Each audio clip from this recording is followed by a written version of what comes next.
পরিষ্কার করে বলি, এই বাংলাদেশের মালিক আমরা, মুসলমান না। আমরা বাংলাদেশের মানুষ যেভাবে বলবো বাংলাদেশ ওইভাবে চলবে। কারণ বাপের কথা চলবে না, কারণ নেতার কথা চলবে না, ভারতের কথা চলবে না, আমেরিকার কথা চলবে না। বাংলাদেশ চলবে বাংলাদেশ মানুষের কথায়। No India, no America. রাহমাতুল্লাহি ওয়া বারাকাতুহু। বিসমিল্লাহির রহমানির রহিম। আলহামদুলিল্লাহি রাব্বিল আলামিন ওয়াল আকিবাতু লিল মুত্তাকিন ওয়াস সালাতু ওয়াস সালামু আলা আশরাফিল আমবিয়াই ওয়াল মুরসালিন ওয়া আলা আলিহি ওয়া আসহাবিহি আজমাইন। আম্মা বা'দ। قال الله تبارك وتعالى فاسألوا أهل الذكر إن كنتم لا تعلمون. وقال رسول الله صلى الله عليه وسلم يحمل هذا العلم من كل خلف عدوله ينفون عنه تحريف الغالين وانتحال المبطلين وتأويل الجاهلين أو كما قال عليه الصلاة والسلام. আমরা সবাই একবার দরুদ শরীফ পড়ি। اللهم صل على محمد وعلى آل محمد كما صليت على إبراهيم وعلى آل إبراهيم إنك حميد مجيد. اللهم بارك على محمد وعلى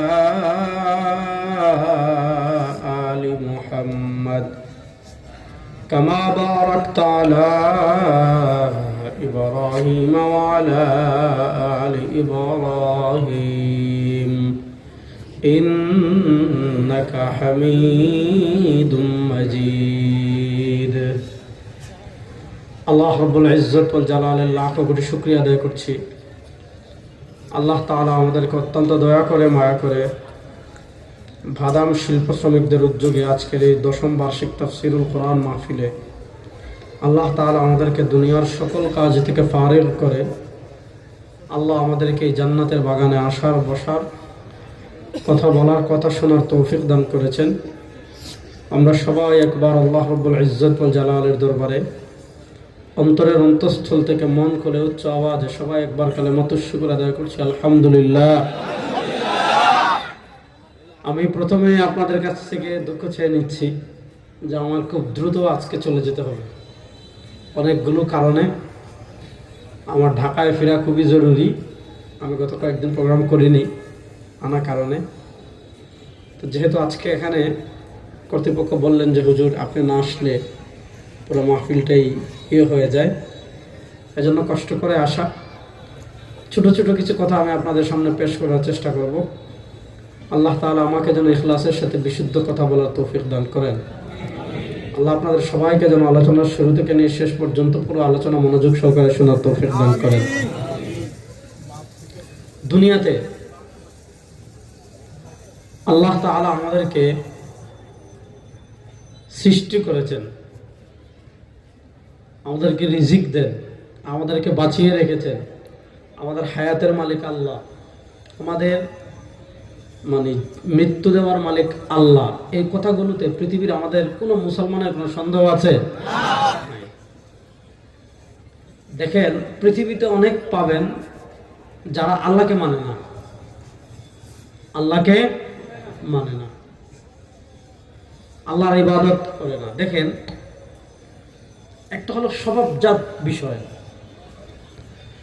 পৃথিবীতে মক্কার কাফেরদের থেকে যারা রাসূলুল্লাহ সাল্লাল্লাহু আলাইহি ওয়াসাল্লামের সূচনা কালে ইসলামকে থামিয়ে দিতে চেয়েছিল, ইসলামের অগ্রযাত্রাকে আটকে দিতে চেয়েছিল, ইসলামের বাতিকে নিভিয়ে দিতে চেয়েছিল, পৃথিবীতে এদের চেয়ে বড় শত্রু ওই সময় ইসলামের আর কেউ ছিল না। সেই মক্কার কাফেরেরাও এদের কথা আল্লাহ তাআলা পবিত্র কোরআনে তুলে ধরেছেন। وَإِذَا غَشِيَهُم مَّوْجٌ كَالظُّلَلِ دَعَوُا اللَّهَ مُخْلِصِينَ لَهُ الدِّينَ وإذا مسكم الضر في البحر ضل من تدعون إلا إياه যে যখন وإذا غشيهم موج كالظلال সমুদ্র পথে তারা সফর করে, সমুদ্র পথে সফর করার সময় যখন মেঘের মতো বিশাল বিশাল ঢেউ তাদের জাহাজকে ঘিরে ফেলে, বিশাল বিশাল ঢেউ তাদের জাহাজকে ঘিরে ফেলেছে, বিশাল বিশাল ঢেউ। আল্লাহ বলেন দাউল্লাহ মুখলিসিনা লাহুদ্দিন। তাহলে মক্কার কাফেরেরা যখন সমুদ্রের মাঝে জ্বরের কবলে পড়ে যায়, ঢেউয়ের কবলে পড়ে যায়, ইযা মাসসাকুমুদ দুররু ফিল বাহরি, সমুদ্রে যখন তাদেরকে বিপদ স্পর্শ করে ঢেউ ঘিরে ফেলছে,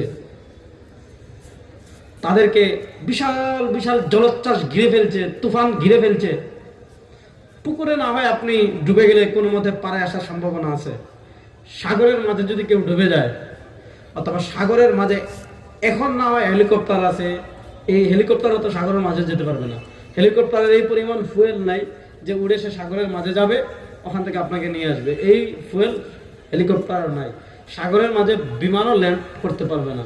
আর ভাগ্যক্রমে আশেপাশে যদি কোনো জাহাজ থাকে তাহলে আপনি বাঁচতে পারেন, নচেত হেলিকপ্টার দিয়ে, বিমান দিয়ে, স্যাটেলাইট দিয়ে কোনো কিছু দিয়ে আপনাকে উদ্ধার করার কোনো সিস্টেম নেই। আর ওই যুগে তো এগুলো ছিলই না, তো সাগরের মধ্যে তার কে বাঁচাবে? আল্লাহ বলেন যে কাফেরেরা স্থলে, অর্থাৎ যখন তারা মক্কায় থাকে, রাসূলুল্লাহ সাল্লাল্লাহু আলাইহি ওয়াসাল্লামের সব কিছু, রাসূলুল্লাহ সাল্লাল্লাহু আলাইহি ওয়াসাল্লামের এমন কিছু নাই তারা থামিয়ে দিতে চায় না, সব থামিয়ে দিতে চায়।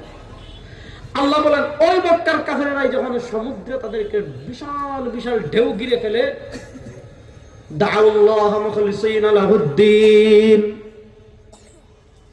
দাউল্লাহ মুখলিসিনা লাহুদ্দিন, দাউল্লাহ মুখলিসিনা লাহুদ্দিন, দাউল্লাহ মুখলিসিনা লাহুদ্দিন। তারা তখন মূর্তিকেও ডাকে না, সূর্যকেও ডাকে না, চন্দ্রকেও ডাকে না, ভগবানকেও ডাকে না, দুর্গারেও ডাকে না, কালিমারেও ডাকে না, বুশরেও ডাকে না, নরেন্দ্র মোদীরেও ডাকে না, হাসিনারেও ডাকে না, আপনার ডোনাল্ড ট্রাম্পরেও ডাকে না, দাউল্লাহ মুখলিসিনা লাহুদ্দিন।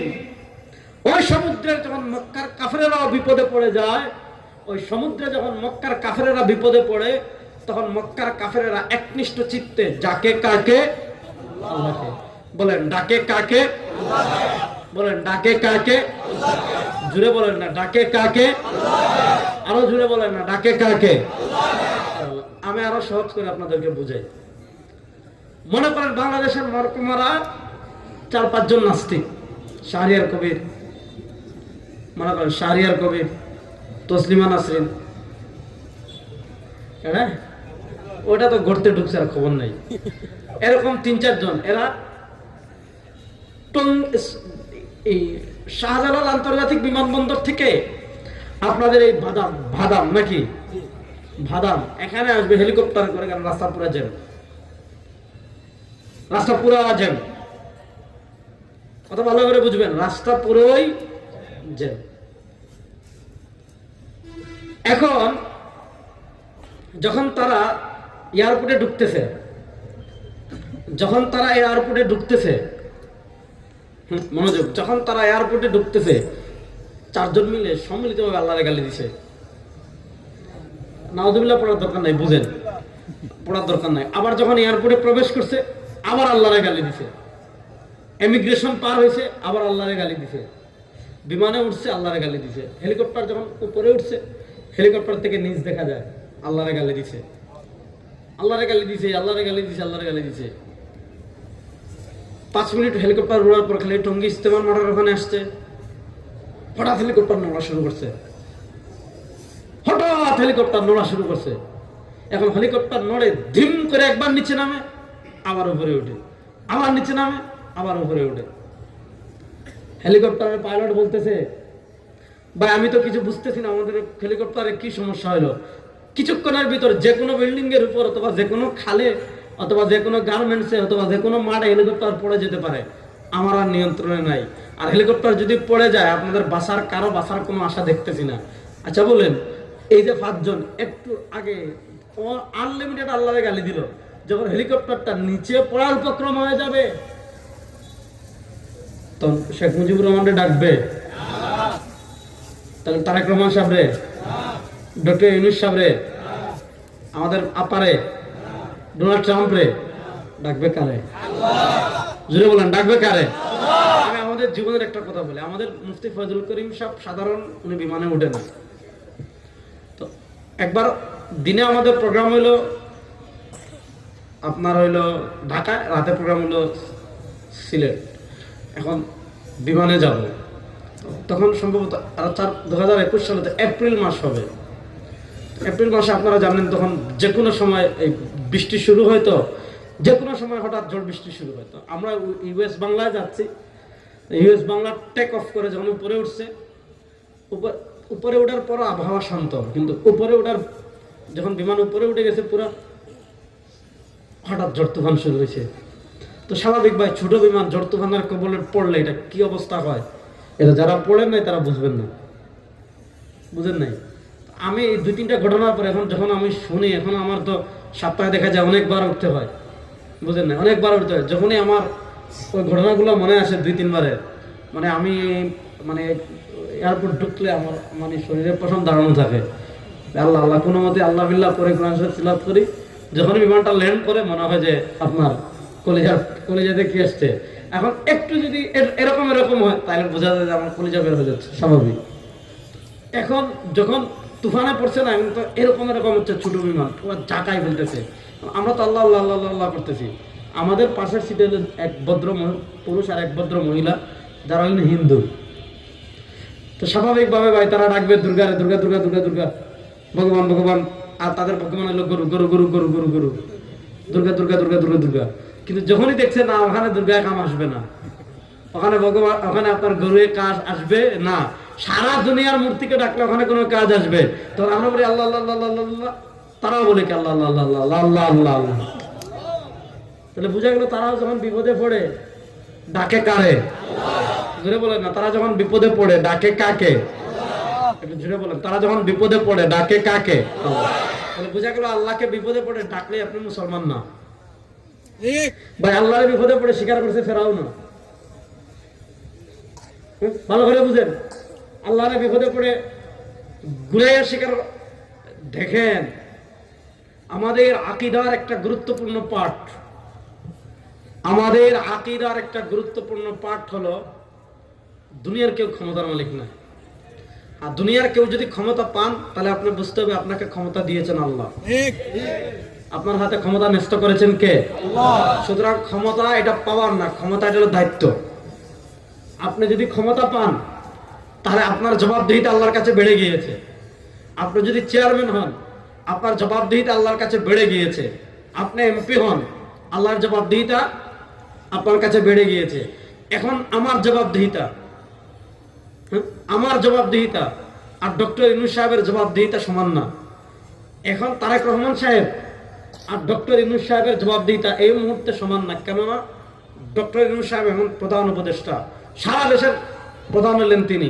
এখন এই রাষ্ট্রে দুর্নীতি হলে, চুরি হলে, ডাকাতি হলে, ভারতের কোনো সমস্যা হলে এবং কোনো মানুষ জন্মের শিকার হলে এটার একটা দায় তার উপর আছে না নাই? ভাই, জুলাই বিপ্লব যখন হয়, হাসিনা তখন গণভবনের ভিতর, কিন্তু সে প্রধান আসামি কেন? সে ক্ষমতা, তার নির্দেশ ছাড়া কিছু হয় নাই। সেই নির্দেশ দিয়েছে বলেই পুলিশ গুলি চালিয়েছে, সেই নির্দেশ দিয়েছে বলেই আমাদের ভাইদের বুকের তাজা রক্ত রাজপথে ঢেলে দিয়েছে। যে খুনির নির্দেশে আমাদের ভাইয়ের রক্ত জড়িয়েছে, ওই খুনের বিচার বাংলাদেশের মাটিতে হতেই হবে। ওই খুনিদের পক্ষে যারা নিবেন, ওই খুনিদের পক্ষে যারা দালালি করবেন, স্পষ্ট ভাষায় ভাই, আগামী বাংলাদেশে তাদের রাজনীতি করার কোনো অধিকার নয়। আগামী বাংলাদেশে আমরা তাদেরকেও থাকতে দিব না, মামু বাড়ি দিল্লি পাঠাই দিব। এক কথা শুনতে যুবকরা, ইনশাআল্লাহ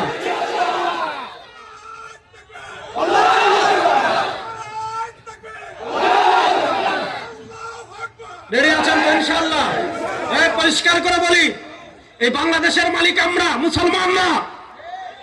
আমরা বাংলাদেশের মানুষ, যেভাবে বলবো বাংলাদেশ ওইভাবে চলবে।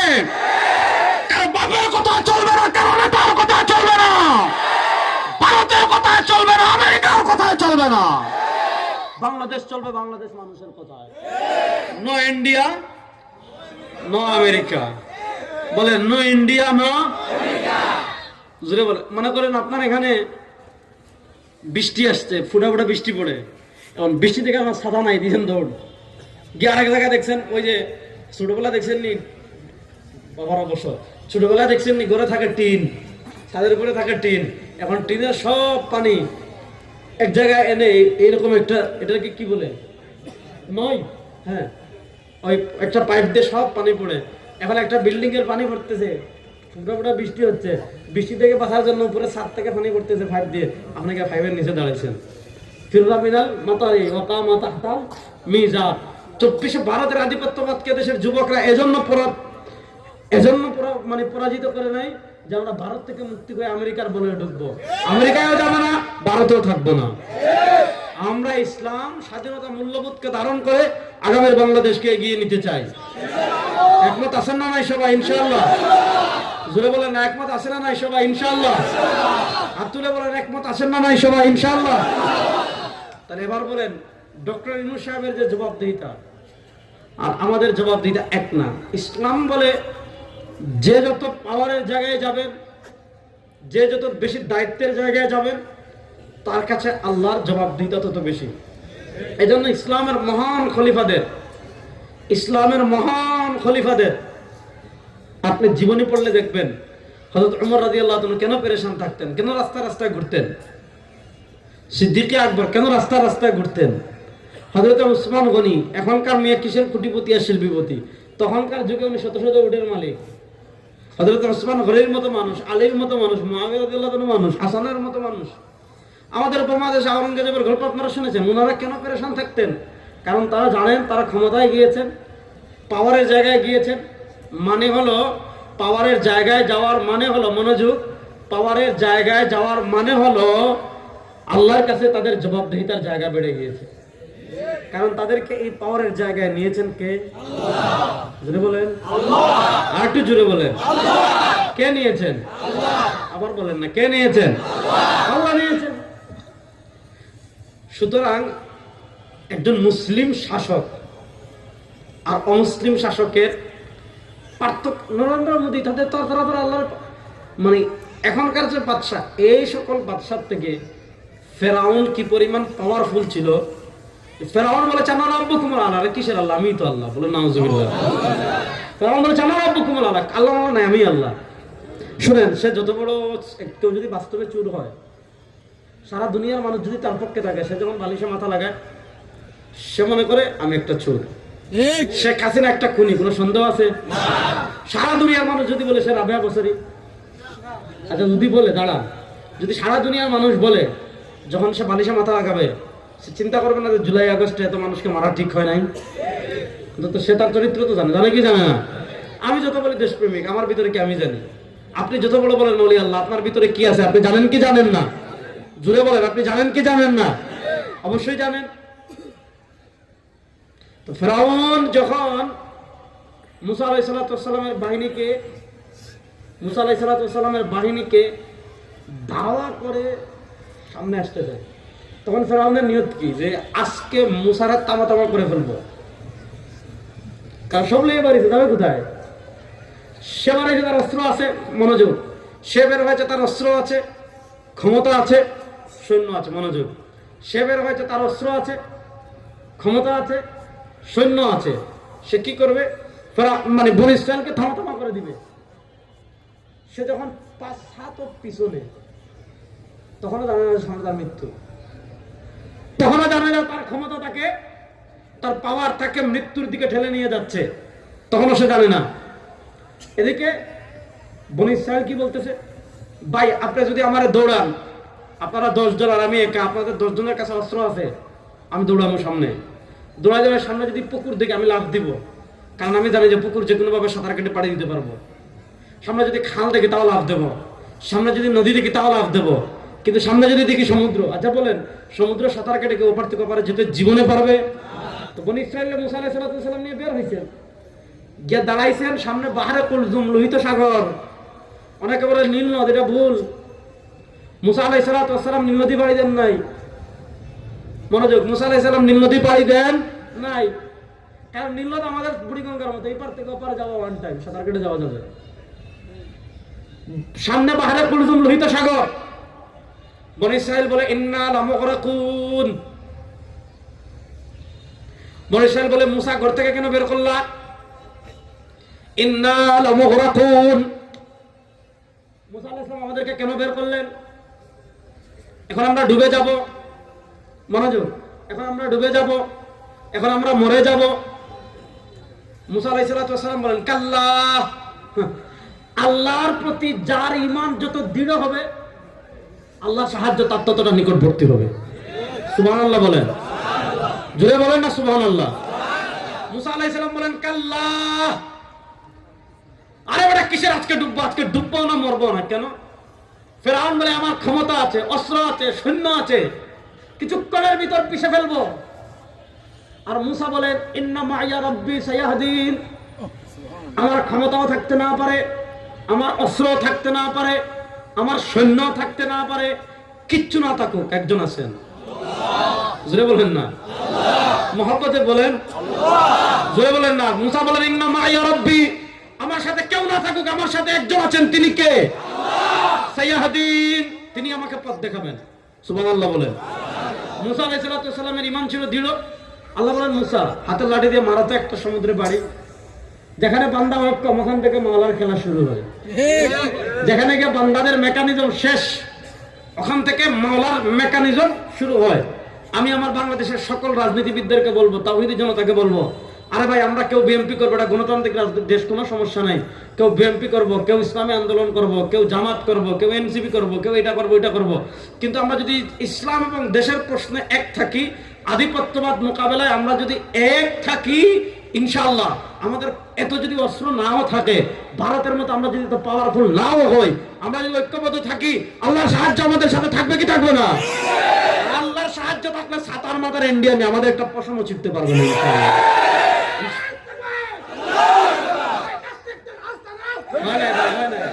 আপনার কেন নাস্তিকদের আস্তানা ভাঙবেন? সেটা ইসলাম শিখেছে আপনাদের, আপনি স্লোগান তো আন্দাজে দিলেই হবে না। কেউ নাস্তিক, এটা তার অধিকার। কেউ হিন্দু হইলে আপনি তার বাড়িঘর ভাঙতে পারবেন? কথা বুঝেন। কেউ হিন্দু হলে আপনি তার বাড়িঘর আস্তানা ভেঙে দিতে পারবেন? কেউ খ্রিস্টান হলে আপনি তার আস্তানা ভেঙে দিতে পারবেন? কেউ ইহুদি হলে আপনি তার আস্তানা ভেঙে দিতে পারবেন? কেউ বৌদ্ধ হলে আপনি তার আস্তানা ভেঙে দিতে পারবেন? আরে ভাই নাস্তিক মানে যে কেউ ধর্ম মানে না, আপনি কারো উপর ধর্ম চাপিয়ে দিতে পারবেন? আপনি বেশির চেয়ে বেশি তার কাছে ইসলামের দাওয়াত দিতে পারবেন, কোরআনের সৌন্দর্য পেশ করবেন। এরপরে যদি সে ইসলাম কবুল না করে, সে যদি বলে না আমি কোনো ধর্ম মানি না, স্রষ্টা মানি না, আপনি কি অস্ত্র দিকে ক্ষমতা দিকে সেই বাড়িতে থাকে আল্লাহরে মানে না, আর আপনি কি তার ঘর বানাবেন না, এটা ইসলামের বিধান না। তবে কেউ নাস্তিক, এটা তার অধিকার, আমি তার উপর ধর্ম চাপিয়ে দিব না। মনোযোগ, আমি তার উপর ধর্ম চাপিয়ে দিব না। কিন্তু আপনি নাস্তিক হয়ে যদি আল্লাহকে গালি দেন, আপনি কোনো ধর্ম মানেন না, আমার কোনো আপত্তি নাই, আপনি কোনো ধর্ম মানেন না, আমার কোনো আপত্তি নাই। আমি চেষ্টা করবো আপনাকে ইসলামের দাওয়াত দিয়ে ইসলামের ছায়া তলে নিয়ে আসা। যদি ইসলাম কবুল করে আলহামদুলিল্লাহ, নারে লাকুম দীনুকুম ওয়ালিয়া দীন, সে তার পথে, আমি আমার পথে। কিন্তু কেউ যদি নাস্তিকতার নামে আল্লাহকে গালি দেয়, নাস্তিকতাবাদের নামে নবীকে গালি দেয়, নাস্তিকতাবাদের নামে কোরআন অবমাননা করে, নাস্তিকতাবাদের নামে শরিয়া অবমাননা করে, মনোযোগ, নাস্তিকতাবাদের নামে কোরআন অবমাননা করে, ইসলাম অবমাননা করে, শরিয়া অবমাননা করে, আগুন আর পানি যেমন একসাথে থাকতে পারে না, বাঘ আর হরিণ যেমন একসাথে থাকতে পারে না, সাপ আর বেজি যেমন একসাথে থাকতে পারে না, 92% মুসলমান বাংলাদেশে থাকবে, আর আল্লাহকে গালি দিয়ে কোরআন অবমাননা করে, নবীকে গালি দিয়ে কেউ বাংলাদেশে নিরাপদ থাকতে পারবে না। আমরা আইন হাতে তুলে নেব, আমরা রাষ্ট্রকে বলবো, আমি বাংলাদেশের সব রাজনৈতিক দলকে বলবো, আগামীর বাংলাদেশে যারাই মানুষের ভোটে পার্লামেন্টে যাবেন, এই জুলাই বিপ্লবে ইসলামপন্থীদের রক্ত আছে না নাই? সবাই আল্লাহকে হাজির নাজির রেখে বলেন, রাজনৈতিকভাবে যে দল করেন কোনো সমস্যা নাই, সবাই আল্লাহকে হাজির নাজির রেখে বলেন, জুলাই বিপ্লবে মুসলমানরা ছিল কি ছিল না? যারা বিএনপি থেকে আন্দোলন করে তারা মুসলমান না? বেশিরভাগ মুসলিম। যারা ইসলামী আন্দোলন হয়ে আমরা নামছি, আমরাও মুসলিম। তাহলে মুসলমান হয়ে মুসলমানদের ভোটে আগামীতে যারাই ক্ষমতায় যাবেন, এই জুলাই বিপ্লব পরবর্তী বাংলাদেশে আপনাদের কাছে আমাদের একটা চাওয়ানা জোর দাবি থাকবে যে আপনারা সংসদে গিয়ে এই আইনটা করতেই হবে যে বাংলাদেশে যারাই কোরআন অবমাননা করবে, বাংলাদেশে যারাই নবীকে গালি দিবে, বাংলাদেশে যারাই আল্লাহকে গালি দিবে, সংসদে আইন করতে হবে তাদের সর্বোচ্চ শাস্তি হলো ফাঁসি। এই দাবির সাথে একমত আছেন না নাই সবাই? এই দাবির সাথে আপনারা একমত আছেন না নাই? তাহলে এবার তো বুঝলেন, আমরা সবাই রাসূল সাল্লাল্লাহু ভয় করি না বলে এটা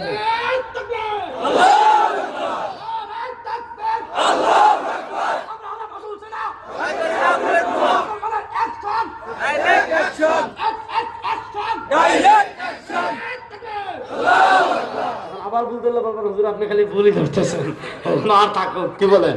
তাহলে সেই ফেরাউন আসতেছে যে আজকে শেষ করে দিন। আর মুসা বলেন না আজকে মরবো না, কারণ আজকে বের হয়েছে আল্লাহর নির্দেশে, কেউ না থাকুক। ইন্না মাইয়া রাব্বি সায়াহদিন, ইন্না মাইয়া রাব্বি সায়াহদিন, ইন্না মাইয়া রাব্বি সায়াহদিন। মুসা আলাইহিস সালাম বলেন আমার সাথে আমার রব আছেন, তিনি আমাদেরকে পথ দেখাবেন। আল্লাহ তাআলা বলেন মুসা একটু মারো তো, আল্লাহর খেলা শুরু তো। মুসা আলাইহিস সালাম লাঠি দিয়ে বাড়ি দিয়েছেন একটা, আল্লাহ তাআলা সমুদ্রে, আল্লাহ তাআলা বনি ইসরাইলের 12টা গোত্রের জন্য সমুদ্রে 12টা রাস্তা তৈরি করে দিয়েছে। সুং সুং সুং সুং সুং সুং সুং সুং করে বনি ইসরাইল সব পাড়ি দিয়ে ওপারে সিনাই মরুভূমি, যেটা আফ্রিকায় সিনাই মরুভূমি, আরবিতে বলে ময়দানে তিহ, ইয়াতিহুনা ফিল আরদ, আল্লাহ কোরআনে বলেছেন, পাড়ি দিয়ে তারা ওপারে চলে গেছে। এখন ফেরাউন এসে দেখে কিরে বনি ইসরাইল তো নাই, রাস্তা দেখি সুন্দর হাইওয়ে, আল্লাহর কুদরতি রাস্তা। এটা তো মনে করেন আমাদের দেশে রাস্তায় যদি বাজেট হয় 100 টাকা, 90 টাকা দুর্নীতি হয়ে যায়, 10 টাকারও কাজ হয়। এটা হলো বাস্তবতা। আমাদের দেশে সরকার পাশ করছে যে রাস্তাটা করেন রোড দিয়ে, ঠিকাদার রোড মাইরা বাঁশ দিয়া করে, আছে না নাই? উন্নয়ন নামে রোডের। আমি 2023 সালের 3 নভেম্বর সুরাদি উদ্যানে আমাদের বক্তৃতায় বলেছিলাম, আজকে যারা উন্নয়নের নামে রোডের বদলে বাঁশ দিচ্ছেন, আগামী কিছুদিনের ভিতর এই যে বাঁশ দিচ্ছেন রাস্তায়, ওই বাঁশ মানুষ আপনাদের ভিটে দিবে। ওই যে অনেকে আছে না যে জোরে বক মরে আর কি ফকিরের কি কারামতি বাড়ে, এটা বলতে পারেন যে জোরে বক মরছে কারামতি বের হয়ে গেছে। মানুষ দেয় নাই, ওমা জুলাই বিপ্লবে মানুষ দেয় নাই। ফেরাউন এসে দেখে কি এত সুন্দর রাস্তা, এই রাস্তা তো ফেরাউন বুঝছে যে এখান থেকে মুসার মাওলার খেলা শুরু। বলেন সুবহানাল্লাহ। ফেরাউন বুঝে ফেলছে কি মুসার মাওলার খেলা শুরু। বলেন মুসার মাওলার খেলা শুরু। ফেরাউন করে রাস্তা উঠবো না, কারণ জানে যে এখানে আল্লাহর খেলা শুরু। এখন আল্লাহ বলেন জিবরিল এবার তুমি তোমার খেলা শুরু করো। জিবরিল আলাইহিস সালাম, মুসা তো একটা আপনি বুঝেন নাই, আমি রেজাল্ট করি আবরারের একটা বড় গাড়ি আছে, ডক্টর ইউনূস সাহেবের গাড়ি আছে। ডক্টর ইউনূস সাহেবের গাড়ি আর আমার গাড়ি কি সমান? এখানে মনে করেন আলহাজ মোহাম্মদ সালাউদ্দিন সরকার কার্যকরী সভাপতি বাংলাদেশ জাতীয়তাবাদী শ্রমিক দল, ভাই কি আসছে? এখনো আসে নাই। তো ভাইয়ের যে গাড়ি আর আমার গাড়ি এটা কি সমান? সমান না, স্বাভাবিক। তাহলে তখন তো গাড়ি ছিল ঘোড়া, তখন গাড়ি ছিল কি ঘোড়া। তাহলে স্বাভাবিক যিনি প্রধান তার ঘোড়া যে পরিমাণ দামে উঁচা নিচু হবে, মানে ভালো উন্নত মানের ঘোড়া হবে, বাকি সব মানুষের ঘোড়া কি এই ধরনের হবে? না, এই ধরনের হবে না। যে কথাটা আমি বলতে চাচ্ছি বুঝেন, ফেরাউনের ঘোড়া তো হৃষ্টপুষ্ট না, সবচেয়ে বড় ঘোড়া। জিবরিল কি করছেন? ফেরাউনের ঘোড়ার পাশ দিয়ে একটা ঘুড়ি নিয়ে গিয়ে রাস্তায় উঠে গেছেন। ফেরাউনের ঘোড়া যখনই দেখছে এত সুন্দর একটা ঘুড়ি যায়, কান্দ গোটাই দিছে। সে বলছে ও সকিনা আমি তোমায় ভালোবাসি, তোমার মানে এটা বলতেছে ফেরাউনের ঘোড়ায়। ভালো করে বুঝেন, ফেরাউনের ঘোড়া যখন সকিনারে দেখছে বলে সকিনা আই লাভ ইউ, আমি তোমার ভালোবাসি, তোমার ছাড়া আমি বাঁচবো না। এখন ফেরাউনের ঘোড়া যখন ঘুড়িরে দেখছে, ফেরাউন লাগামটা নেই এদিকে চোখ তাও আবারটা, কিন্তু ফেরাউনের ঘোড়া ঘুড়ি দেখে আর সহ্য করতে পারে নাই, দিশে দৌড় রাস্তায় উঠছে। আমার বস যখন উঠছে সব পিছনে উঠে গেছে, সব পিছনে উঠে। এখন তো মোটামুটি যখন সমুদ্রের মাঝে গেছে রাস্তাও নাই, আবার এক হয়ে গেছে এখন পানির মাঝে। এখন তো ভাই তখন হেলিকপ্টারও নাই, লাইফ জ্যাকেটও নাই, ইন্টারনেটও নাই, কিছুই নাই। এখন ফেরাউন বলতেছে, তখন দেখছে ফেরাউন একটু আগে যে বলেছে আনা রাব্বুকুমুল আলা, একটু আগে যে ফেরাউন বলেছে আনা রাব্বুকুমুল আলা, আমি সবচেয়ে বড় খোদা।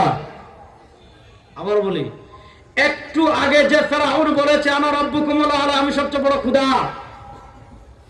ওই ফেরাউন যখন দেখছে আর বাঁচার পথ নাই, তখন ঘুরাইয়া বলতেছে আমি ওই খোদার উপর ঈমান আনলাম আল্লাযী আমানাত বিহি বানু ইসরাঈল, আমি ওই খোদার উপর ঈমান আনলাম আল্লাযী আমানাত বিহি বানু ইসরাঈল, আমি ওই খোদার উপর ঈমান আনলাম যে খোদার উপর ঈমান এনেছে বনি ইসরাঈল। তাহলে আল্লাহ বলেন জিবরিলের মুখে কাদা ঢোকা যাতে কালেমা পড়তে না পারে, কারণ তার সাকারাত শুরু হয়ে গিয়েছে। এজন্য শুনেন, পৃথিবীর সব দরজা যখন বন্ধ হয়ে যায় সবার, আল্লাহ বলছেন মক্কার কাফেররা তখন আল্লাহকে ডাকে। এজন্য আপনি আল্লাহর অস্তিত্ব স্বীকার করলে আপনি মুসলিম না, আপনাকে তাওহীদের স্বীকারোক্তি দিতে হবে। আপনাকে বলতে হবে লা ইলাহা ইল্লাল্লাহ, বলেন না, আপনাকে বলতে হবে লা ইলাহা ইল্লাল্লাহ, বলেন না, আপনাকে বলতে হবে লা ইলাহা ইল্লাল্লাহ, জোরে বলেন না, আপনাকে বলতে হবে লা ইলাহা ইল্লাল্লাহ, আরো জোরে বলেন আপনাকে বলতে হবে লা ইলাহা ইল্লাল্লাহ, আরো জোরে বলেন আপনাকে বলতে হবে লা ইলাহা ইল্লাল্লাহ, আপনাকে বলতে হবে আরো জোরে বলেন লা ইলাহা ইল্লাল্লাহ। আমাদের রব একমাত্র আল্লাহ, বলেন আমাদের রব একমাত্র আল্লাহ, হাত মুষ্টিবদ্ধ করে বলেন আমাদের রব একমাত্র আল্লাহ, জোরে বলেন আমাদের রব একমাত্র আল্লাহ, আরো জোরে বলেন আমাদের রব একমাত্র আল্লাহ, আরো জোরে বলেন আমাদের রব একমাত্র আল্লাহ, লা ইলাহা ইল্লাল্লাহ, জোরে বলেন না লা ইলাহা ইল্লাল্লাহ। এই বিশ্বাস মুখে পড়তে হবে, অন্তরে ধারণ করতে হবে। অন্তরে নাই, মুখে বললে মুনাফিক, আর অন্তরেও নাই মুখে নাই, এটার নাম মুশরিক। কাফেররা আল্লাহ কোরআনে মুনাফিকদের চরিত্র বলেন নাই, ওয়া ইযা কিলা লাহুম ওয়া ইযা লাকুল লাযীনা আমানু ক্বালু আমান্না ওয়া ইযা খালাউ ইলা শায়াতিনহিম ক্বালু ইন্না মাআকুম ইন্নামা নাহনু মুস্তাহজিউন। এজন্য প্রথমে আপনার তাওহীদ অন্তরে বসাতে হবে, এরপর মুখে স্বীকৃতি দিতে হবে, অন্তর দ্বারা স্বীকার করতে হবে আমি গায়রুল্লাহকে মানি না, আমি মূর্তি মানি না, আমি সূর্যকে রব মানি না, আমি চন্দ্রকে রব মানি না, আমি পাথরকে রব মানি না, আমি পৃথিবীর কোন পরাশক্তিকে রব মানি না, আমি আল্লাহ ছাড়া কাউকে মানি না। লা ইলাহা ইল্লাল্লাহ, জোরে বলেন না লা ইলাহা ইল্লাল্লাহ, আরো জোরে বলেন না লা ইলাহা ইল্লাল্লাহ। আমাদের রব একমাত্র আল্লাহ, জোরে বলেন আমাদের রব একমাত্র আল্লাহ, আরো জোরে বলেন আমাদের রব একমাত্র আল্লাহ। আল্লাহ ছাড়া আমাদের কোন রব আছে? রব আল্লাহ ছাড়া যদি আর কেউ আপনার সৃষ্টি করতে পারে, বুঝেন, আল্লাহ ছাড়া কেউ সৃষ্টি যেহেতু কেউ করতে পারবে না, আল্লাহ ছাড়া যেহেতু কেউ রিজিকও দিতে পারবে না, আল্লাহ ছাড়া কেউ মৃত্যু দিতে পারবে না, আল্লাহ ছাড়া কেউ মৃত্যুর পরে আবার পুনরায় সৃষ্টিও করতে পারবে না। এজন্য আমাদের প্রথম দৃঢ় বিশ্বাস, আমাদের ঈমানের প্রথম সবচেয়ে বড় পাঠ হলো লা ইলাহা ইল্লাল্লাহ।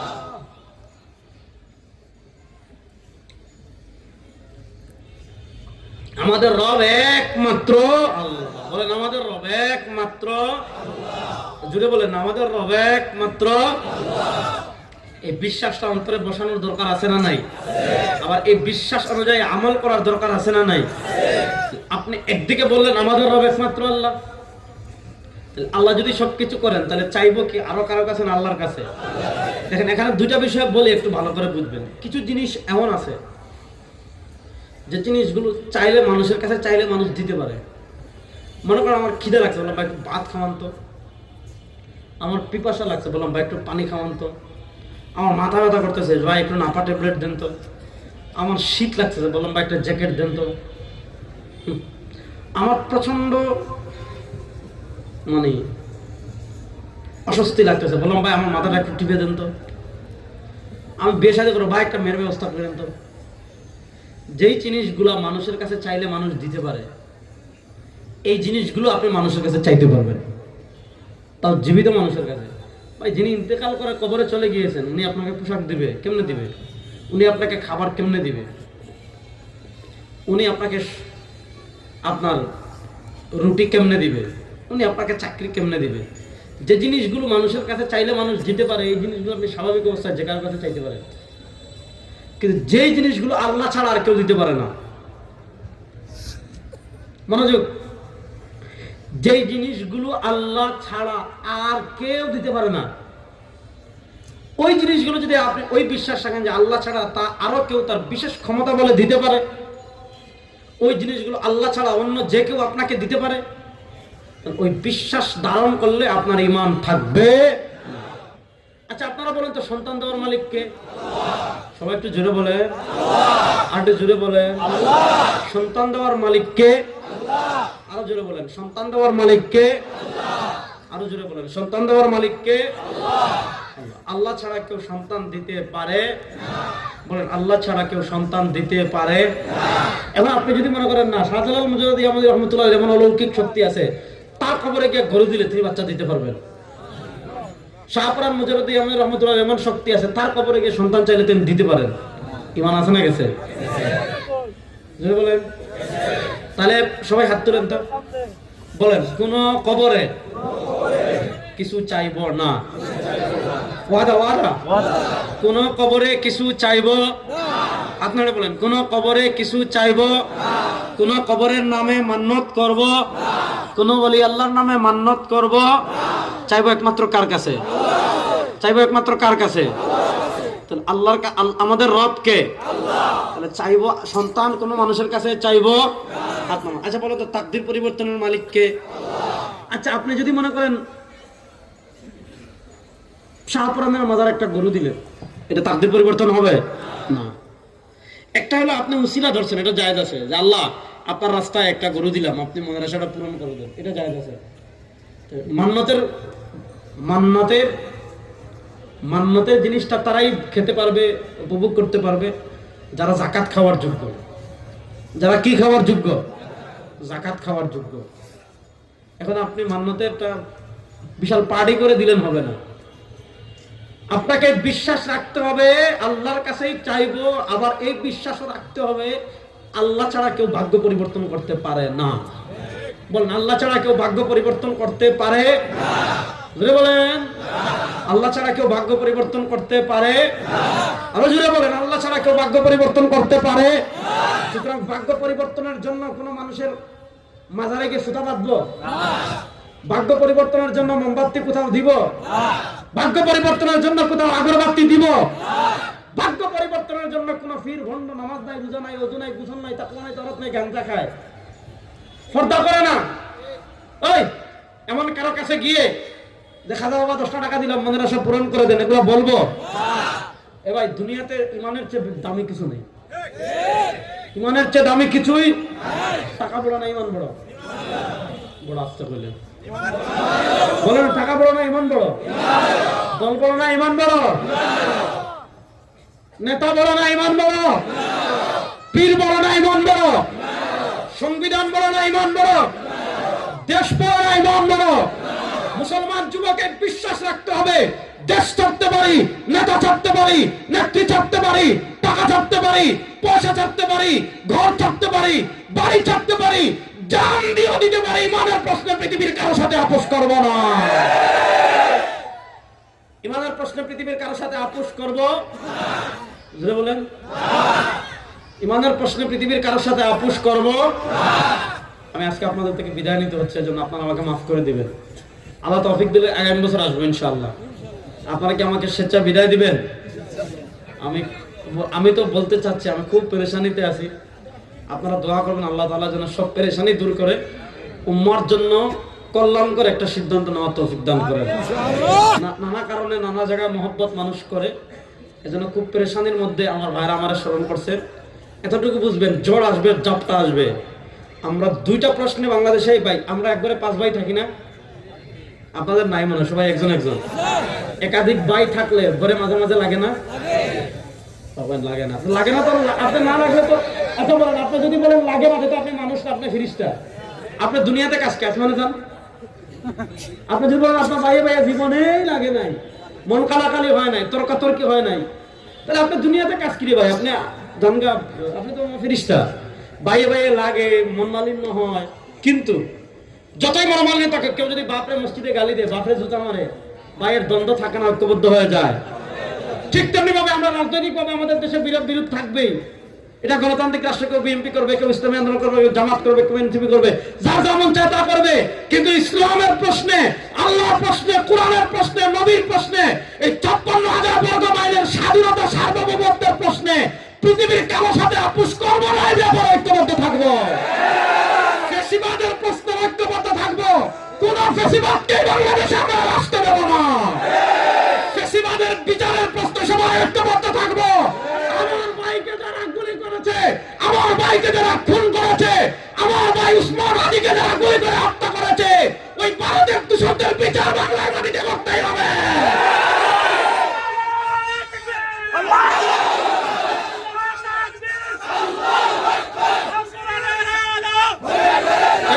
প্রস্তুত আছেন না সবাই? ইনশাআল্লাহ ভারতের আধিপত্যবাদ মোকাবেলা করার জন্য প্রস্তুত আছেন না? বাংলাদেশে ভারত যদি এক উসমান হাদিকে শহীদ করে দিল্লির বাবুদের আধিপত্যবাদকে পরাজিত করার জন্য গড়ে গড়ে লক্ষ উসমান হাদি তৈরি হয়ে যাবে।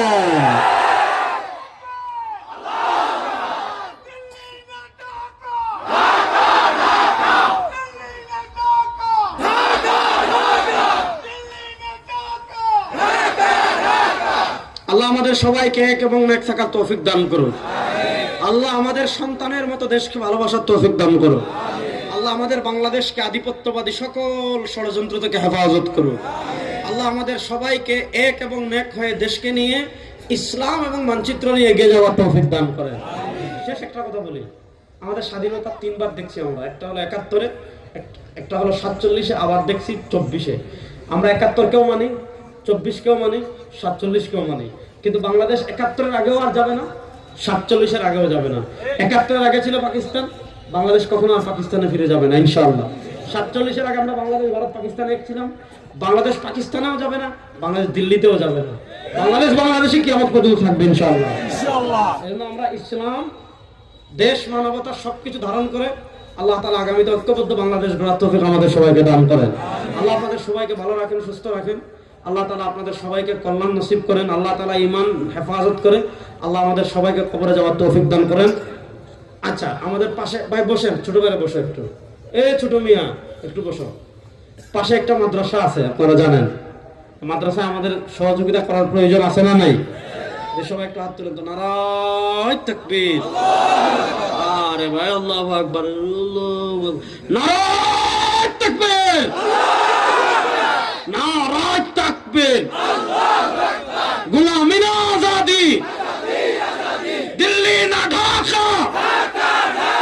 আবার কিছু স্বেচ্ছাসেবক ভাইরা যাবে, আমরা যে যা পারি মাদ্রাসায় দান করবো ইনশাআল্লাহ। রুমাল নিয়ে যান, সবাই যার যার মতো ৫ টাকা, ১০ টাকা, ২০ টাকা, ১০০ টাকা, ২০০ টাকা, ১০০০ টাকা, ৫০০ টাকা, সবাই দান করবো। আমরা যেন কেউ দান থেকে খালি না থাকি, আমরা যেন কেউ খালি হাতে না যাই। ঠিক আছে তো? ইনশাআল্লাহ যান, বিসমিল্লাহ। আর কেউ যদি ১০০০ টাকা, ৫০০ টাকা আমার হাতে দিতে চান তাও দিতে পারেন। আল্লাহ তাআলা আমাদের সবাইকে ইখলাসের সাথে কথা বলার তৌফিক দান করেন। আমিন। আলহামদুলিল্লাহ, জাযাকাল্লাহ। আল্লাহ তাআলা হযরতে হায়াতের ভিতরে বরকত দান করেন। এই মুহূর্তে আমাদের ৫২ নং ওয়ার্ডের ইসলামী আন্দোলনের পক্ষ থেকে জনাব মুফতি মুহিবুল্লাহ ফরহাদ সাহেব, জনাব আসাদুজ্জামান মুরাদ এবং শ্রমিক ভাইয়েরা, শ্রমিক বৃন্দর পক্ষ থেকে হযরত